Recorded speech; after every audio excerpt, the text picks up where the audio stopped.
Hanya saja amalan manusia itu harus memenuhi dua syarat. Yang pertama, harus ikhlas karena Allah. Tujuannya harus karena Allah. Yang kedua, caranya harus sesuai dengan syariatnya. Kalau tidak sesuai dengan syariatnya, maka tidak terhitung pahala. Nah, kembali ke tadi, prajurit pertama, itu kan dia tidak memenuhi syariat dari rajanya. Iya, makanya dia dapat apa? Tidak dapat apa-apa, malah dapat rugi. Nah, orang yang melaksanakan amalan ibadah yang tujuannya memang karena untuk menyenangkan Allah, mencari ridho Allah bahasa lainnya ya. Kemudian yang kedua, caranya benar sesuai dengan syariatnya Allah, maka dia akan mendapatkan keuntungan. Berarti dia melakukan aktivitas, melaksanakan kewajibannya dengan cara maksimal. Adik-adik yang datang di sini ataupun yang sekolah tiap hari dalam rangka menuntut ilmu, itu pun bisa bernilai pahala. Membantu orang tua, taat sama orang tuanya, itu juga bisa bernilai pahala. Bisa jadi amal gitu. Jadi jangan kira orang ada amalnya, tercatat sebagai amal, itu nanti kalau tadarusan saja. Atau kemudian sholat saja tidak putus-putus sholatnya sepanjang hari sepanjang malam misalkan, atau puasa saja, zakat saja, umroh saja, atau haji. Tidak seperti itu. Rasul mengatakan seperti ini, barang siapa yang melangkahkan kakinya menuju majelis ilmu, maka Allah akan memudahkan langkahnya menuju surga. Kenapa seperti itu?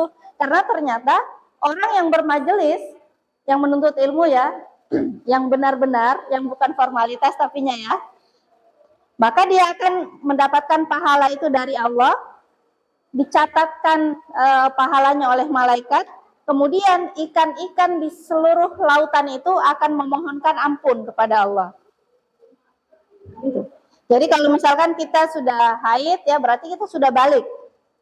Kemudian misalkan pernah tidak menutup aurat itu hukumnya apa?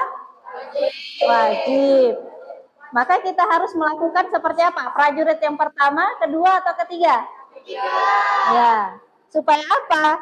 Supaya tercatat sebagai pahala. Kalau wajib itu ada konsekuensinya ya.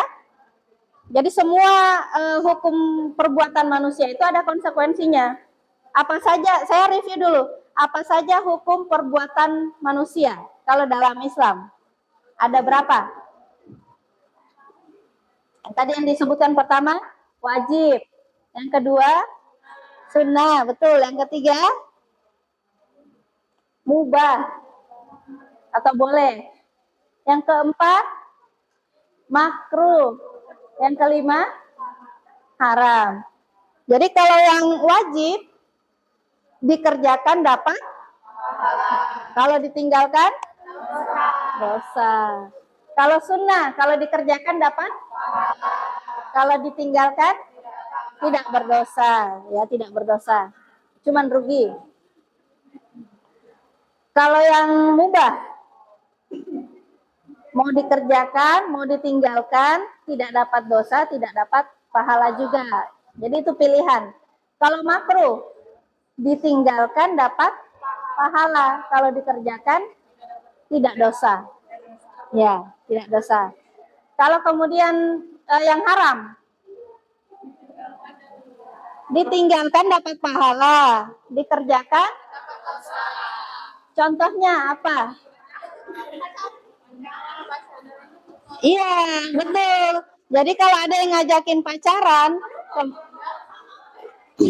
kemudian kita tolak karena Allah, itu kalau dikerjakan kan dosanya besar. Kalau ditinggalkan pahalanya besar. Jadi mau dapat pahala atau mau dapat dosa? Nah,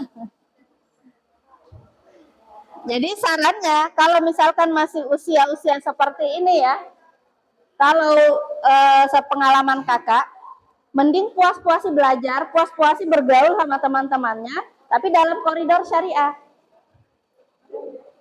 Karena wanita yang mahal itu